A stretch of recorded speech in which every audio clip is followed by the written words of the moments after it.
For some people, getting free promotional handouts is a kind of religion.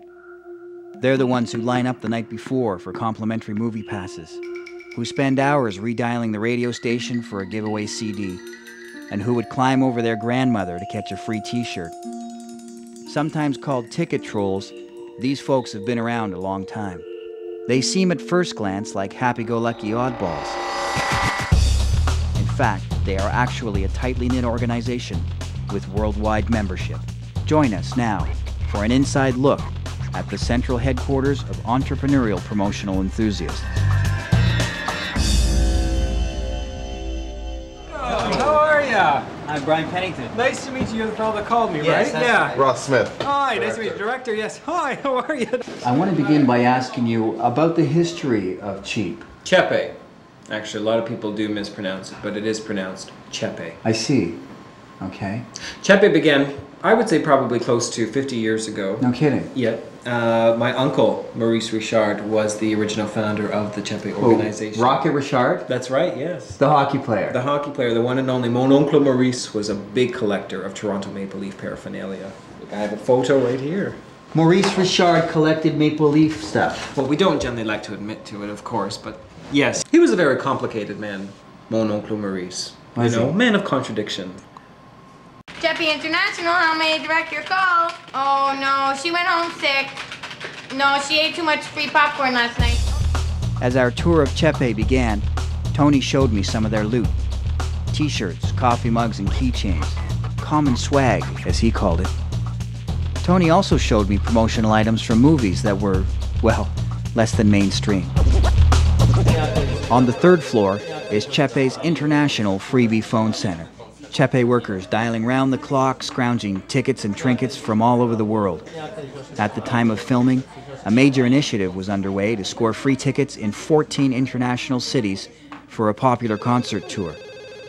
不要，我 YouTube 我不知道可以这么说。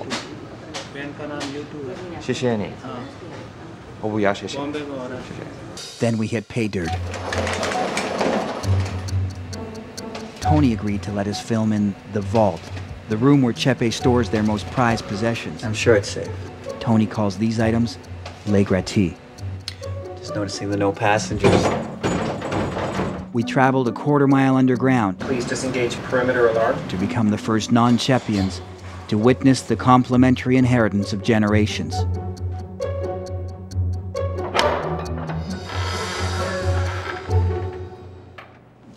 First item on our tour is the most tragic promotional item, I think. This was a cigarette lighter that was given out to people who were riding on the Hindenburg.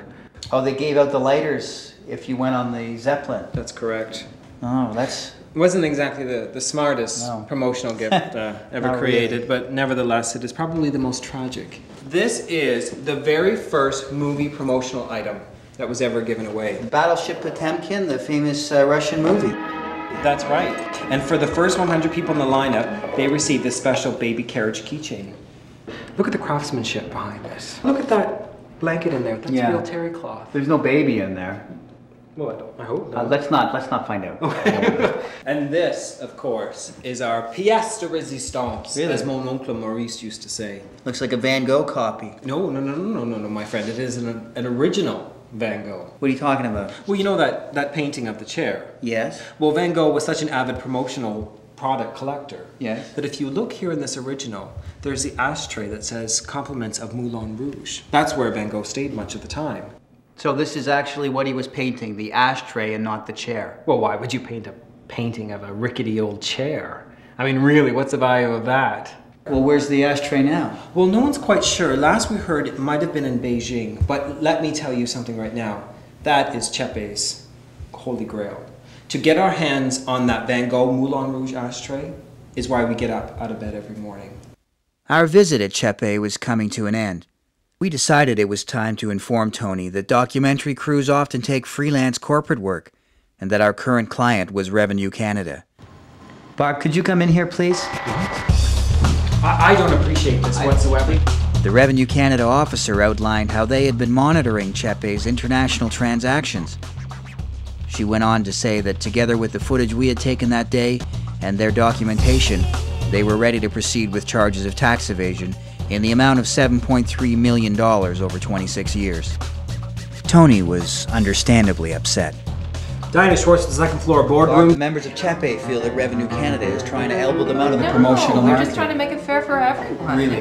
What is it? How did this woman get past reception? Cold blue! Chepe forever! Yeah! Go ahead!